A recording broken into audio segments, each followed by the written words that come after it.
एक मध्य प्रदेश में आईएएस हैं जिनका नाम है नियाज खान। वे जब भी कुछ लिखते हैं, कुछ वर्षों में देखा गया है कि उन्होंने जो भी लिखा है वह किसी भी रूप में विवाद बन जाता है और सोशल मीडिया पर उनका वो बयान ट्रेंड करने लगता है। ऐसा ही कुछ एक बार फिर से हुआ है। नियाज खान साहब ने लिखा कि जानवरों का खून बहाना जायज़ नहीं है और पेड़ों का, पौधों का, वृक्षों का एवं जानवरों की रक्षा करना जरूरी है। बस ऐसा लिखना हुआ कि उनके बयान ने सुर्खियां बटोरना शुरू कर दी और कई मुस्लिम संगठन विरोध में उतर आए। मुस्लिम समुदाय के एक वर्ग में नाराजगी देखी गई। तब फिर प्रश्न है कि उन्होंने ऐसा क्या कहा। उन्होंने कहा था कि पेड़ और पौधे एवं जानवरों की रक्षा करनी चाहिए। तब प्रश्न यह बनता है कि इसमें गलत क्या है। आप बताइएगा कि क्या गलत कह दिया उन्होंने। हाँ, यह जो बयान है वह बकरीद के ठीक एक दिन पहले आया था और यहाँ यह भी बताना बहुत ज़रूरी है कि नियाज खान साहब एक आईएएस हैं, एक वरिष्ठ अधिकारी हैं मध्य प्रदेश में, और आईएएस ऐसे नहीं बन जाते। उनका जो बौद्धिक स्तर है वह उच्च होता है, तब जाकर के एक आईएएस अधिकारी बनता है। और वह उच्च बौद्धिक स्तर वाला व्यक्ति जब कोई बयान देता है तो बयान भी उच्च स्तर का रहा होगा। लेकिन यह उनका दुर्भाग्य कहें या और कुछ कि जब भी वे बयान उन्होंने दिया, कोई भी बयान दिया और वह विवाद में आ गया। ऑल इंडिया मुस्लिम त्योहार कमेटी ने नियाज खान साहब के बयान पर आपत्ति जताई और उन्हें सलाह भी दी क्या कि उन्हें अधिकारी पद छोड़कर भारतीय जनता पार्टी में सम्मिलित हो जाना चाहिए। संगठन ने उनके इस बयान को इस्लाम को बदनाम करने वाला बता दिया। तब फिर पुनः वही प्रश्न है कि उनका बयान क्या था। उन्होंने कहा था कि पेड़ों की, पौधों की, जानवरों की रक्षा करनी चाहिए। मुस्लिम समुदाय इसे बर्दाश्त नहीं करेगा, यह भी कहा गया। समिति के जो संरक्षक हैं शमसुल हसन, वे कहते हैं कि हमें अफसोस है कि बकरीद जैसे त्यौहार से ठीक पहले नियाज खान का बयान आया और वह बयान ये था। तब फिर वही प्रश्न है कि नियाज खान साहब ने कौन सा बयान दिया।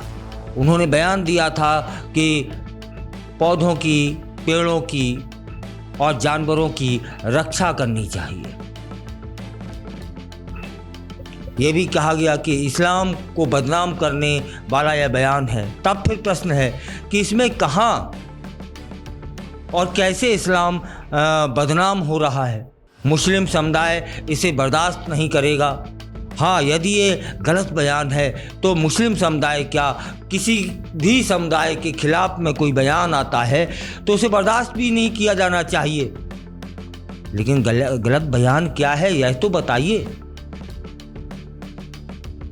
उन पर आरोप है कि मध्य प्रदेश में भाजपा की सरकार है, इसलिए वहाँ के अधिकारी सरकार से चिपके रहते हैं और नियाज खान साहब को भाजपा के टिकट पर चुनाव लड़ लेना चाहिए। शमसुल हसन कहते हैं कि अगर नियाज खान को कुरान के बारे में जानकारी है तब फिर उन्हें शर्म आनी चाहिए या फिर शर्म से मर जाना चाहिए, और अगर उन्हें जानकारी नहीं है तो उन्हें कुरान मैं भेंट करूंगा। इस्लाम में कुर्बानी का एक महत्व होता है और यह क़यामत तक जारी रहेगी, ऐसा हसन साहब ने कहा। एवं यह भी कह दिया कि इसे कोई रोक नहीं सकता। कुरान में साफ लिखा है कि किस जानवर की कुर्बानी देनी है, हम उसी लिखे हुए का पालन कर रहे हैं। हम घोड़े, हाथी या शेर की कुर्बानी नहीं देते हैं। तब फिर आपको बता दें कि नियाज खान साहब ने अपने सोशल मीडिया पोस्ट पर लिखा था कि जानवरों का खून बहाना जायज नहीं और पेड़ पौधों की रक्षा करना जरूरी है। इस बयान से मुस्लिम समुदाय के एक वर्ग में नाराजगी हो गई है।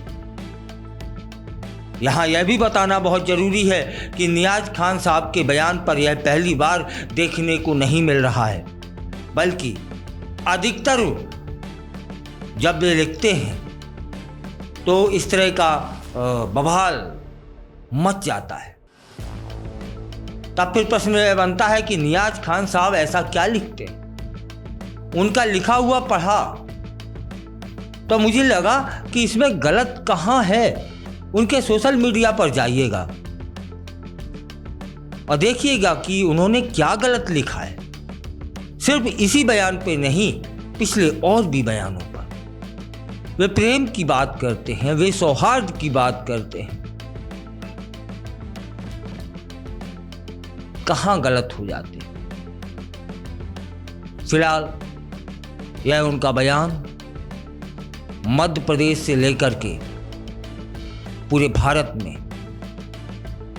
एक अजीब सी स्थिति को जन्म दे गया है।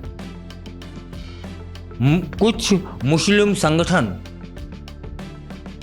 विरोध पर उतर आए हैं, उनके बयान की कड़ी निंदा भी कर रहे हैं।